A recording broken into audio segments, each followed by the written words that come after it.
crazy today. Just something fun. That's probably also kind of helpful. So, first start off with a couple boxes. One for the pelvic region, one for the torso, a little sphere just to divide them. So what I do is make that little X right there so I can find the middle of the body. That way I find out where the clavicle is. From there, do a little circle for the head, and then that little droopy drawing thing for the face. And then complete it with the neck, and bada bing bada boom, you got the top part right there done. And the shoulders are at the end of the clavicles, so just doing that as a little guide right there. And I don't like to mess around with a box for the torso, so I just make that more into an oval shape. And it's nice because it helps kind of find the lungs a bit better. And at the end of the oval is usually where the belly button will be, so we'll have that. And right there I'm just doing that kind of upside down triangle shape for myself. It kind of helps mimic the pelvic bones a little bit better. And from there, just marking down where the elbows would be and where the wrists are. The elbows are about where the lungs end, and the wrists are about a little bit past that box. And then just doing this to give the arms a little definition. Basically just cylinders, nothing too wild. For the wrists though, they kind of taper a bit. And then here we go, shoulders, boom, ba-doom. And just a little bit right there for the muscles in the neck. Just a V shape really. And from right here, in that middle section where the lungs meet, is pretty much where you get the pecs. So from there it can kind of go down, and we're defining the shape a bit more. So here we go, boom boom, we got the abs popping out, and like I said, the belly button was a little bit underneath there, so that's kind of it. And then we just bring that down, push that down a bit. And for here, when I'm doing the knees, I'm kind of trying to figure out the proportions a little bit. So it's about a finger's length down from the fingers. I don't know if that made sense. But pretty much whenever you stand up straight, your finger length, you kind of double that from where your fingers are. And it shows you where your knees are. I don't know if that explained that well either. But if you stand up and mess around with that, you'll kind of know what I mean.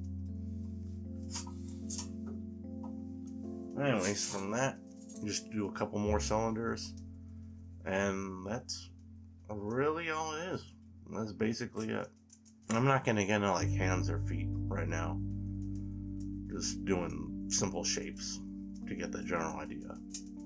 But really, that's about all that's really needed for drawing the figure. Not too complicated, not too much. Of course, it does get more complicated, and there's a lot more when you get with muscles and more of the anatomy, but this is just more for simplistic doodles. Like if you're doing gestures, and well, not even gestures, I mean, like you can draw full-on complicated things, but this is always like the basics. This is where you start at. And it's going to be the same thing for the woman whenever I start drawing up right here. So again, and these triangle shapes I did. For the men, they got a bigger torso, so that's why I have that triangle, upside down triangle shape, because they're bigger at the top and they kind of get smaller as they go down. But for females, they have bigger hips, so have women having a little bit bigger hip proportions whenever you do it. That's why the triangle's there. But it's really the same kind of process. You can see me just kind of going through a little quickly. This time I'm doing a little stick figure. But overall, it's a lot of the same thing. It's not complicated. Well, I mean, it might be at the start whenever you first try it, but once you do it a few times, you'll figure it out. You'll be able to get into the habit of it, and it'll all go pretty smooth. And it doesn't really matter if you're doing simple stuff like this or more complicated stuff. because everything really starts off with the basics.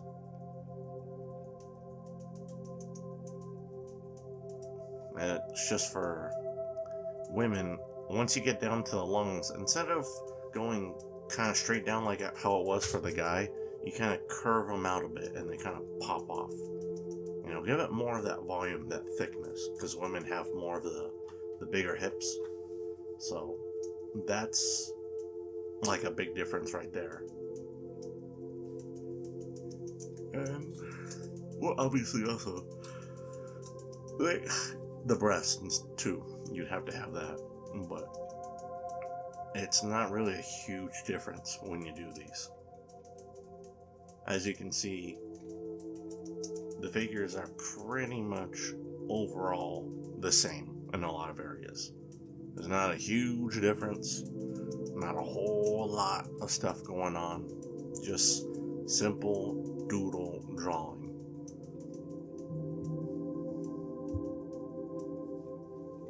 And I'm saying, yeah, that's really basically it.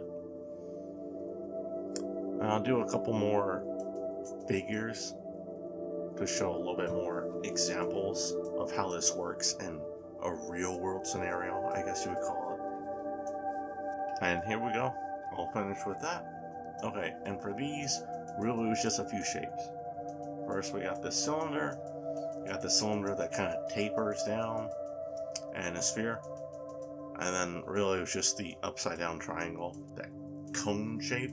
That's all it is. And they really just change more on the details. Like if you're making a really buff guy, someone kind of more skinnier, you know, has a little bit more weight to them, or taller, just little differences like that. And just like I said, those triangle shapes for the woman, how she pops out towards the bottom, and the man to pop up more at the top.